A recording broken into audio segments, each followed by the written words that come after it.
পৃথিবীতে একবার ঘটছে, কিন্তু কুস্তি হচ্ছে না হেলাল সাহেব, আপনি বারবার ভুল করছেন। পৃথিবীতে একবার ঘটছে এই ঘটনা। হেলাল সাহেব আপনি বারবার ভুল করছেন। ওখানে আমি কুস্তি লড়িনি, আমি ওখানে শান্ত থাকতে বলেছি। এই কথাটা আপনি বারবার মিস করছেন। আমার কর্মীরা একদম টু শব্দ করেন, বিকজ আমি বলছি একদম চুপ। আর ভিডিও আছে 600 লোক। এটা আমাকে, আমি দীর্ঘ রাজনৈতিক অভিজ্ঞতা থেকে বলছি, এটা কিন্তু মানে এই জায়গা টাসেল হলে 500-600 লোকই জিতবে, তাই না? তাহলে 500-600 লোক জেতেনি, ওনার ভাষায় জিতছে 50-60 জন। টাসেল হতে দেয়নি যে হেলাল ভাই। 50-60 জন লোকের যে নেতা, যাকে গুন্ডা বলা, সেই লোকটা যদি আজকে এই টক শোতে থাকতো, তাহলে কিন্তু আমরা একটা ক্লিয়ার, যেহেতু আমি ছিলাম না, শুধু এই যে আমাদের যে সাবেক সেক্রেটারি, জেলা কমিটির নেতা, তার নামটা আমি জানি না, তিনি এই বিষয়ে যদি কোনো স্টেটমেন্ট দিয়ে থাকেন, তার তো একটা বক্তব্য নেওয়া উচিত, দুজনেরই বক্তব্য নেওয়া উচিত। কিন্তু এই ঘটনাকে সাংঘাতিকভাবে নিন্দা জানান, কিন্তু আমি তো ইউনিলেটারালি শুনছি, একপক্ষীয়ভাবে শুনছি, আপনিও তাই শুনছেন, সোহাব ভাইও তাই শুনছেন, পত্রিকাও আমরা তাই। ওনার যদি কোনো বক্তব্য থাকে সেটাও নেওয়া উচিত। এবং আমার কাছে যেটা বলছে 500-600 ভার্সেস 50-60 জন, এইটার জন্য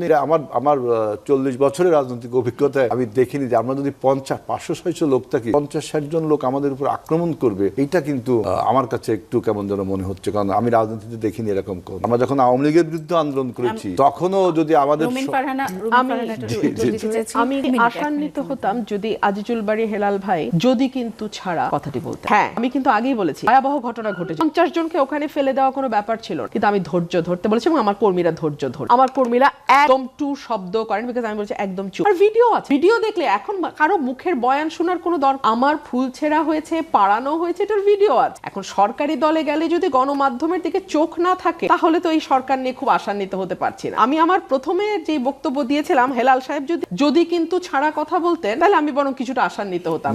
কিন্তু উনি যদি ভিডিওটা দেখেন, পুরো ভিডিও, একটা দুটা না, বাংলাদেশের প্রতিটা চ্যানেল সেটা কভার করেছে, পুরো ভিডিও আছে। সেটা দেখলেই আপনি বুঝবেন কেন 500-600 বনাম 50-60-এ আমার নেতা কর্মীরা সর্বোচ্চ ধৈর্যের পরিচয় দিয়েছে। এটা একটা মিরাকেল। যদি এই মিরাকেলটা যবে হলো, আমার কাছে মিরাকেল মনে হচ্ছে। এই যে রুমিন ফারহানার জেতা যেমন মিরাকেল, না না, রুমিন ফারহানা জেতা মিরাকেল না, রুমিন ফারহানা জেতা মিরাকেল। মিরাকেলটা হলো এরকম ঘটনা পৃথিবীতে একবার ঘটছে, কিন্তু কুস্তি হচ্ছে না হেলাল সাহেব, আপনি বারবার ভুল করছেন। পৃথিবীতে একবার ঘটছে এই ঘটনা। হেলাল সাহেব আপনি বারবার ভুল করছেন। ওখানে আমি লড়িনি, আমি ওখানে শান্ত থাকতে বলেছি। এই কথাটা আপনি বারবার মিস করছেন। ওরা আমার কথা শুনেছে। Leadership, this is leadership. ওরা শুনেছে আমার কথা। এত দ্রুত ডেভেলপড হয় লিডারশিপের উপর। আপনারা যারা লেখাপড়া করেছেন লিডারশিপের উপর, যে একজন লিডারের কথায় 500-700 লোক মুহূর্তের মধ্যে, এবং উনি ওখানে লিডারশিপটা গ্রো করছে কত 10 বছর, 2017 সাল থেকে এলাকায় আমি কাজ করছি। হ্যাঁ, কাজ করছেন, কিন্তু লিডারশিপে আপনার বিএনপি তার সাথে ছিল, তাই না? বিএনপি থেকে সরে আসলেন যখন থেকে, আমি এই কথাগুলো কিন্তু আরো 10টা জায়গায় ঘটনা ঘটতে উৎসাহিত করবে। আমি বলছি যে ওই যে লোকটার বিরুদ্ধে গুন্ডা বলছেন, তার বয়ানটা নিলেও ভালো হয়। আমি বলছি যে এটা মিরাকেল।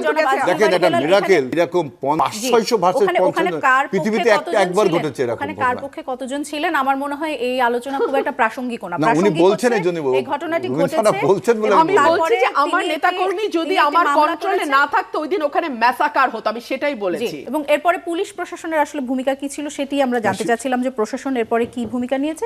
আমরা জানতে পারলাম যে এখন পর্যন্ত প্রশাসন খুব বেশি ভূমিকা নেয়নি।